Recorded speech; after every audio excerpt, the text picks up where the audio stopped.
Masa kakak rodanya 4, coba dong rodanya 2 gitu kan. Udah. Mas Husin on cam ya. Semua yang ini tolong kalau bisa on cam ya. Yang saya nggak mau ada yang cuma login.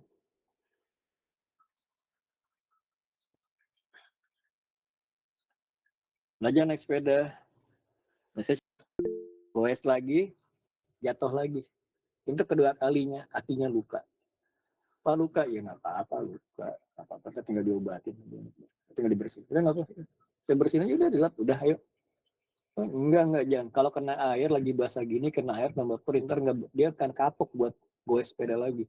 Saya biarkan kakinya itu besot, lecet-lecet itu dan keluarkan darah, bilang nggak apa-apa, goes lagi. Tega. Dan anak saya belajar naik sepeda tidak saya ajarin, ayo belajar simbang enggak. Anak saya terbiasa dari kecil belajar fisika sama bapaknya, karena saya masuk fisika. Yang saya adalah konsep momentum. Karena buat saya bilang, sepeda itu bukan harus seimbang, enggak. Tapi kalau momentumnya itu udah dipanggul. Kalau dipanggulnya situ titik momentumnya dapat, dia nggak akan jatuh. Mau miring kanan, miring kiri, mau tiduran, mau berdiri, dia nggak akan jatuh, saya bilang. Karena dari momentumnya ada di situ.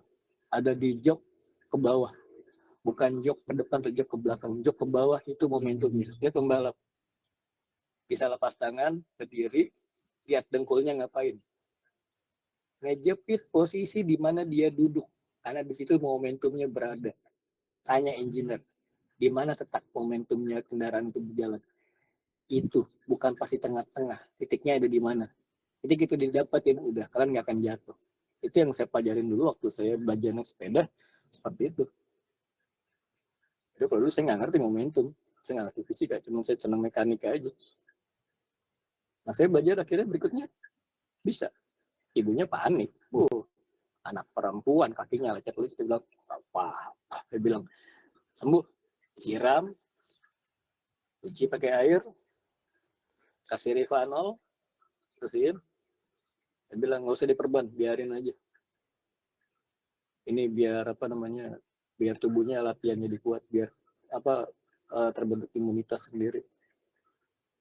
Enggak, kuman nggak akan masuk. Saya bilang nggak akan masuk, nanti udah keluar bening-bening gitu.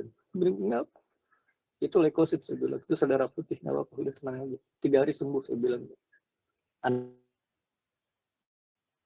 hari sembuh, kalau sakit 3 hari sembuh itu. Kenapa? Karena bapaknya seperti itu. Saya percaya kalau sakit 3 hari sembuh. 3 hari nggak sembuh, nah baru saya harus istirahat. Tapi saya percaya karena tubuh manusia dalam hitungan 3 hari itu bisa mereka dirinya sendiri, nggak perlu bengkel, nggak perlu obat, nggak perlu dokter. Ingat, tubuh manusia itu adalah lab yang bisa mereka dirinya sendiri. Kalau komputer mesti diajarin, tubuh manusia enggak. Jadi kalau kalian belajar, dan filosofi itu saya pakai ketika saya belajar. Kalau saya belajar, saya pusing, yang saya lakukan adalah mentok nih, saya nggak akan lihat topik itu dulu sama 3 hari. Kenapa? Otak saya butuh nurunin tegangannya. Jadi kalau kalian belajar, yang pernah belajar fisika, ada namanya tegangan permukaan, surface tension area. Itu cara kerja air sabun, mengangkat kotoran. Jadi kalau rendam pakaian, rendam aja. Nggak usah disikat-sikat, nggak usah, dia rendam aja dulu. Rendamnya 1 jam, 2 jam gitu. Akan terjadi apa? Tegangan permukaan akan turun. Pada saat tegangan permukaan turun, maka noda-noda di baju itu akan lepas. Sama otak manusia pun seperti itu. Dalam keadaan tegang, pusing, Pak, kadang sampai muntah. Bukan begitu. Muntah itu bukan karena kalian forsir, bukan. Saya belajar nggak pernah mengforsir diri. Ada waktunya ketika mentok, saya rest dulu. Rest itu bukan berarti nggak bangun. Ya, saya alihkan ke topik yang lain. Misalnya lagi belajar VPC, mentok nih. Duh, saya belum paham juga konsepnya. Saya nggak akan maksain diri. Saya pindah shift yang lain. Misalnya saya belajar tentang firewall. Kenapa? Maka akan bilang, this new one. Ini hal yang baru. Hal yang menarik untuk dipelajarin. Akan menambah memori kemampuan otak buat belajar. Bukan cuma mesin learning. 3 hari kemudian, saya balik lagi ke VPC. Apa yang terjadi? Begituan doang ternyata. Itu cara belajar. Makanya saya bisa belajar, maaf, saya bisa belajar, saya bisa belajar banyak kok nggak pusing. Enggak.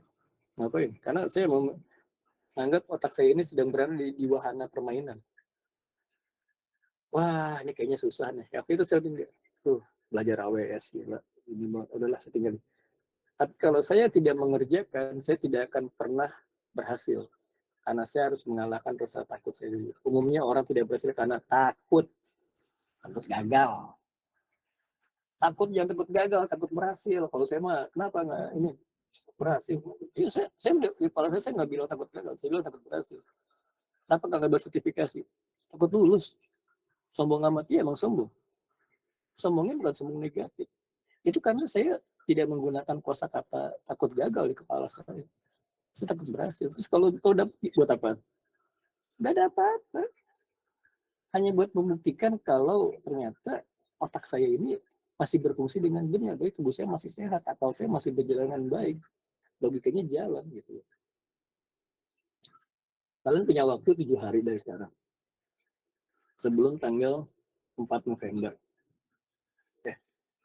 Enggak deh. Maksudnya waktu 2 minggu ya. 2 minggu sebelum sebelum ini. Enggak plus sebelum UTS. Kalian punya waktu untuk mengerjakan 4 pages kursus. Apa yang kalian takuti? Gimana Mas Jenal? Bisa nggak? Yakin nggak selesai itu sebelum UTS, Mas? Mas Jenal? Ya, Pak. Ya. Gimana? Yakin nggak selesai itu 4 kursusnya itu sebelum UTS? Yakin, Pak. Ingat ya, jangan kebanyakan niat, banyakkan orang. Niatnya yang kuat, harus semangat, niat yang benar. Salah, niat yang benar. Mbak Yulinda Muslim kan ya? Muslimah kan? Mbak, orang kalau mau sholat, niatnya berapa lama, Mbak? Sholat berapa lama, Mbak? 5 menitan ya, Mbak ya? Mbak Yulinda. Iya, Pak. Ya, kalau sholat berapa lama, Mbak? Ya paling cepet sih 5 menit, Pak. Kadang bisa lebih. Oke. Niatnya berapa lama, Mbak? Niat sebelum sholat berapa lama, Mbak?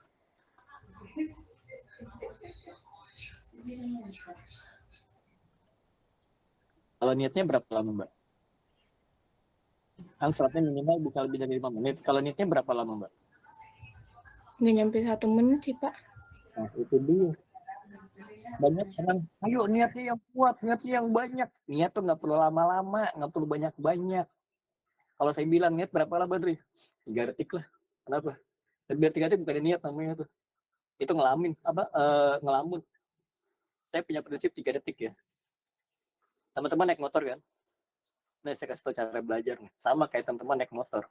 Teman-teman di jalan naik motor, berpikir mau nyalip lebih dari 3 detik yang terjadi apa? Kecelakaan. Nyalip nggak ya? Iya. Nyalip nggak ya? Ini kalau gue lewat sini kira-kira ntar gimana nih? 1, 2, 3 ceriar. Udah yang ada kalian ketabrak, kalian kesambar. Percaya mas saya di jalan, everyday saya bisa bilang saya di jalan. Yang saya salip itu kontainer. Panjangnya bisa lebih dari 20 meter. Kalau saya mikirnya kelamaan, yang ada saya jadi gujilakan buat kontainer gitu kan. Kalau saya di jalan, saya pernah waktu itu di jalan, saya malam-malam pulang, saya ngantuk gitu kan. Kayaknya enak nih merem mata gitu. Itu bergenang darah, nggak ada. Bayi itu bersihnya luar biasa. Saya nggak sendiri, anak saya lahir, itu saya nunggu. Dua anak saya nungguin sendiri. Ya walaupun harus nahan-nahan muntah gitu ya. Muntahnya bukan muntah takut darah, enggak. Karena nggak tega lihat orang sekarat gitu kan. Mengingat orang melahirkan ke orang sekarat gitu. Saya lihat orang sekarat udah pernah lihat orang melahirkan itu lebih mengerikan daripada orang sekarat gitu kan. Lebih mengerikan kalau saya bilang.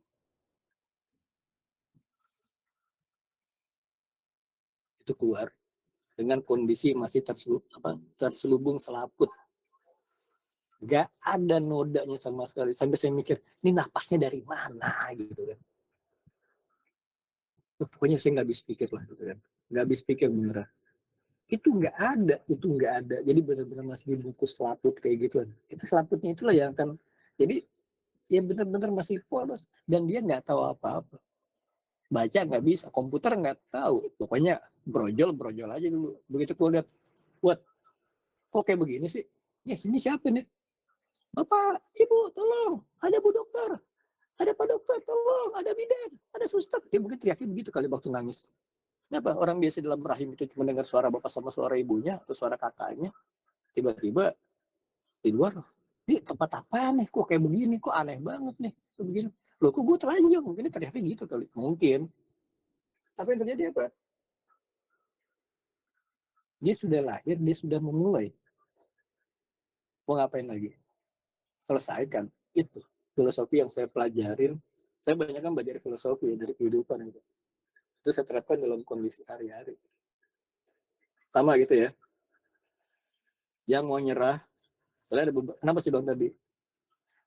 Saya bahagia sekali ada beberapa mahasiswa yang uh, saya suspend. Karena mereka adalah para pecundang yang sudah mendrop outkan diri sendiri dari mata kuliah yang saya pegang. Ya kalau kalian mau menyerah, kan saya bilang, menyerahlah dengan mudah. Artinya tidak bisa ikut kuliah. Kenapa? Karena kalau kalian kerja, sekarang kuliah bolos 4 kali berturut-turut. Terus pertemuan pertama datang. 2, 3, 4, 5 nggak datang. Ntar aja datangnya pas pertemuan ke-6. Yang penting jatah apa tidak lebih dari 4. Pertemuan ke-6 datang.